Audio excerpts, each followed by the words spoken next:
मुंबईमध्ये घडलेली ही घटना ऐकल्यानंतर अनेकांच्या अंगावर काटा आला. मुंबईच्या गर्दीने भरलेल्या रस्त्यांवर त्याला तरी सगळं काही नेहमीसारखं सुरू होतं.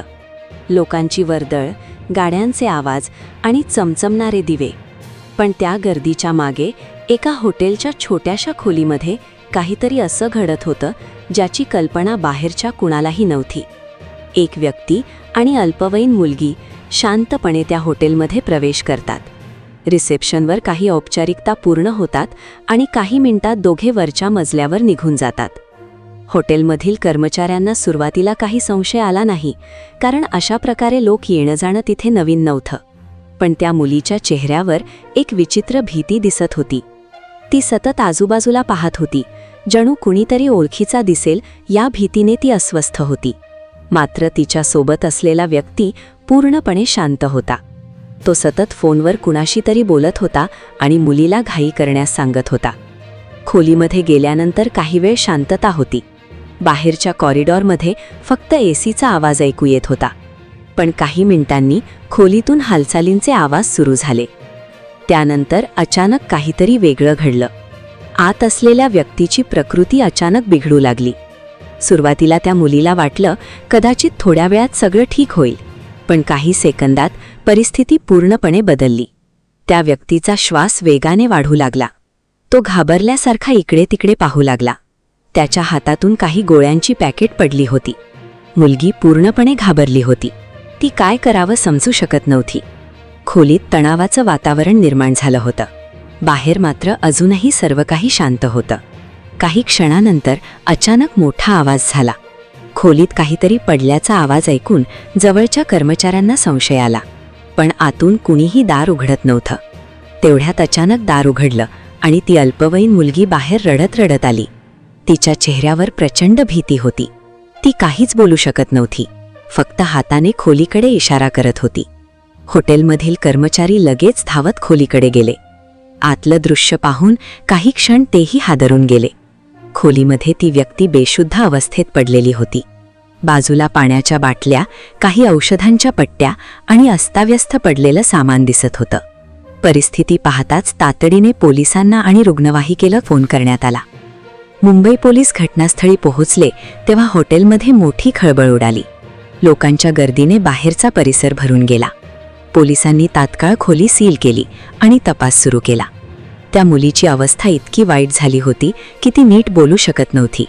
सतत रडणारी ती मुलगी फक्त एकच गोष्ट सांगत होती, अचानक ते खाली पडले. रुग्णालयात गेल्यानंतर डॉक्टरांनी त्या व्यक्तीला मृत घोषित केलं. पण खरी धक्कादायक माहिती त्यानंतर समोर यायला सुरुवात झाली. पोलिसांनी खोलीमध्ये सापडलेल्या वस्तूंची तपासणी केली. त्यात काही गोळ्यांचे रिकामे स्ट्रिप्स मिळाले. प्राथमिक तपासात समजलं की त्या व्यक्तीने काही औषधांचे सेवन केलं होतं. मात्र किती प्रमाणात आणि कोणत्या कारणासाठी याचा तपास सुरू होता. दरम्यान पोलिसांनी मुलीची चौकशी सुरू केली. सुरुवातीला ती काहीच बोलत नव्हती, पण हळूहळू संपूर्ण घटना समोर येऊ लागली. त्या व्यक्तीने तिला मुंबई फिरवण्याचं आमिष दाखवलं होतं. घरातील अडचणींचा फायदा घेत तिचा विश्वास संपादन करण्यात आला आणि त्यानंतर तिला त्या हॉटेलमध्ये नेण्यात आला. तपास जसा जसा पुढे गेला तसा आणखी धक्कादायक सत्य समोर आलं. हॉटेलमध्ये प्रवेश मिळवण्यासाठी काही बनावट कागदपत्रांचा वापर करण्यात आल्याची माहिती पोलिसांना मिळाली. त्या मुलीचं खरं वय लपवण्यात आलं होतं, त्यामुळे प्रकरण अधिक गंभीर बनलं. पोलिसांनी लगेच संबंधित कलमाखाली गुन्हा दाखल करण्याची प्रक्रिया सुरू केली. त्या रात्री हॉटेलच्या बाहेर उभे असलेले अनेक लोक एकच प्रश्न विचारत होते की बंद खोलीमध्ये नेमकं काय घडलं असेल.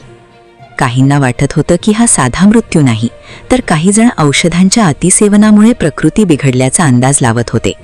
पण पोलीस तपास पूर्ण होईपर्यंत कोणतीही अधिकृत माहिती देण्यात नव्हती. अल्पवयीन मुलीची वैद्यकीय तपासणी करण्यात आली. तिचे जबाब नोंदवण्यात आले. पोलिसांनी हॉटेलमधील सीसीटीव्ही फुटेजही ताब्यात घेतले. त्या फुटेजमध्ये दोघे हॉटेलमध्ये येताना दिसत होते, पण खोलीच्या आत नेमकं काय घडलं हे फक्त त्या मुलीलाच माहीत होतं. त्यामुळे संपूर्ण तपास तिच्या जबाबावर अवलंबून होता. मुंबईमध्ये या घटनेची चर्चा वेगाने पसरली. सोशल मीडियावर वेगवेगळ्या अफवा पसरू लागल्या. अनेकांनी या घटनेवर संताप व्यक्त केला. विशेषतः अल्पवयीन मुलीला अशा परिस्थितीत आणण्यात आल्यामुळे लोकांनी कठोर कारवाईची मागणी केली. पालकांमध्ये भीतीचं वातावरण निर्माण झालं. शेवटी पोलीस तपासातून समोर आलेल्या माहितीनुसार त्या 50 वर्षीय व्यक्तीने शारीरिक संबंध ठेवण्यापूर्वी काही गोळ्यांचे सेवन केले होते.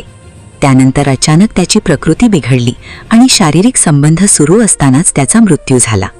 घाबरलेली अल्पवयीन मुलगी मदतीसाठी खोलीबाहेर पळत आली होती. त्यानंतर संपूर्ण प्रकरण उघडकीस आलं.